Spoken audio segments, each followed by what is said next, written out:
நாங்கள் திரை விமர்சனம். அப்துல் ரபே, பிரார்த்தனா, மிதுன், ரித்திக், நிதின் மற்றும் பலர் நடிப்பில் அவினாஷ் பிரகாஷ் இயக்கத்தில் வேத் சங்கர் இசையில் வெளிவந்திருக்கும் படம் தான் நாங்கள். படம் எப்படி இருக்கு வாங்க பார்க்கலாம். ஊட்டியில் தனியார் பள்ளி நடத்தி வருபவரான அப்துல் ரபே கருத்து வேறுபாடு காரணமாக மனைவியை பிரிந்து வாழ்கிறார்.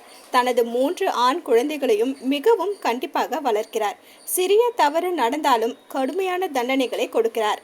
தந்தையின் மிரட்டலுக்கு பயந்து வேலையாட்கள் போல் நடந்து கொள்ளும் குழந்தைகள் ஒரு கட்டத்தில் வெகுண்டு எழுகிறார்கள். கேரளாவில் உள்ள தாய் பிரார்த்தனாவிடம் செல்கிறார்கள். ஆனால் தாயின் கஷ்டத்தை உணர்ந்து மீண்டும் தந்தையிடம் திரும்புகிறார்கள்.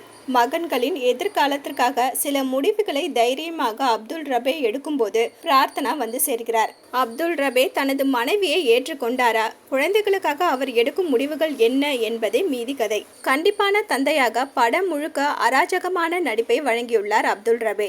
குழந்தைகளை அடிக்கும் காட்சிகளில் அவரது சைக்கோத்தனமான நடிப்பு கொரூரம். அழுகையும் ஏமாற்றமுமாக பிரார்த்தனா இயல்பான நடிப்பால் கவர்கிறார். அப்துல் ரபேவின் மகன்களாக மிதுன், ரித்திக், நிதின் ஆகியோரின் அப்பாவித்தனமான நடிப்பு ஆச்சரியம் தருகிறது. அப்பாவிடம் அடி வாங்கி வந்த அவர்கள் ஒரு கட்டத்தில் திமிரி எழுவது திருப்பம். சோகமான காட்சிகளை மட்டும் கருப்பு வெள்ளையில் காட்டி அவினாஷ் பிரகாஷ் ஒளிப்பதிவில் புதுமை செய்துள்ளார். வேத் சங்கரின் இசை படத்துடன் ஒன்ற வைக்கிறது. யதார்த்தமான நடிப்பு படத்திற்கு பலம். நாடகத்தனமான காட்சிகள் பலவீனம். மனைவியை பிரிந்து வாழும் ஒரு கண்டிப்பான தந்தையிடம் வளரும் குழந்தைகள் வாழ்க்கையை எவ்வாறு கற்றுக்கொள்கிறார்கள் என்பதை உணர்ச்சிகளின் அடிப்படையில் திரைக்கதையாக வடிவமைத்து கவனிக்க வைத்துள்ளார் இயக்குனர் அவினாஷ் பிரகாஷ்.